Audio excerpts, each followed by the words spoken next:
اللهم صل على محمد وآل محمد. شلونكم متابعين؟ ان شاء الله الكل بخير. اليوم حسوي وياكم مرقة الشجر. لا حد يقول لي ما احبها، انا هم كنت ما احبها، بس من سويتها بهاي الطريقة كلش طيبة ولذيذة وحبيناها اني وجهال. هنا عندنا كيلو شجر مقشر وراس ثوم. قطعت الشجر هيك دوراق مثل ما تشوفون، وقشر الثوم كمية كبيرة، وهنا أنا خليت دهن بالجدر وبديت أحمسهم هن والثوم سوية. فلحد ما يذبلن كلش يذبلن، راح أخلي عليهم معجون، وهنا بنفس الوقت راح أخلي جدر مي حلو وحمص مجروش. ما يصح لا رجاء لا عدس ولا حمص عدل ولا كل شيء، حمص مجروش مثل هذا اللي تشوفوه. يفور المي اذب الحمص اغسله وانشفه.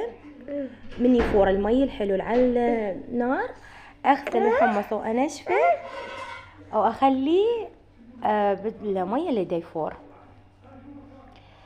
هنا انا حخوطه بخاشوقه، واخلي الخاشوقه بيه على مود يستوي بسرعه اسرع. ما اعرف ليش انا هاي الطريقه احسها تخلي الحمص يستوي بسرعه، او اتركه تقريبا 10 دقائق استوى عندي الحمص. هنا أنا انحمست الشجر انحمس كلش زين، خليت عليه خاشوقتين معجون وخاشوقه بابريكا، وحمست المعجون هماتين وياه. طبعا انا احبه يذبل كلش.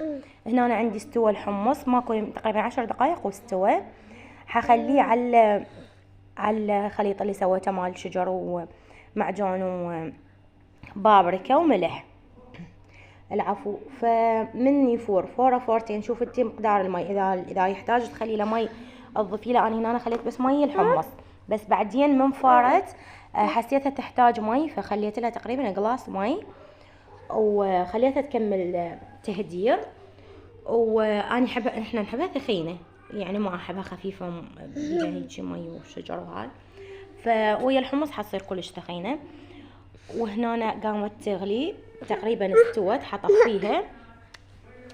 دا اطبخ وراها لان ابونا كان متاخر بالشغل، فما طبخت التمن والمرقه اثنينهم الجدرين سوا. سويت المرقه، وورا شويه ورا ما خلصت تنظيف البيت سويت التمن. خليت ورق غار وهيل وملح وزيت، وخليت التمن هنا عندي منقوع له فتره. في الدول عينكم اللي يشوف الفيديو ارجع اني خلي لايك ويشترك بالقناه، وان شاء الله تستفادون من يومياتي. واضيف عليه مي تقريبا يغطي التمن حسب ما انت. انا منقعته تقريبا قبل بنص ساعه. ود قلبي اني التمن اسوي كبس. هنا اني كنت اسوي التمن بزل، بس حسيت الكبس طعمه اطيب من البزل. واقبقه. طبعا اكو ناس هواي يسالوني على الجداري مالتي، واصور بنية من مصر قالت شنو نوعيتهم.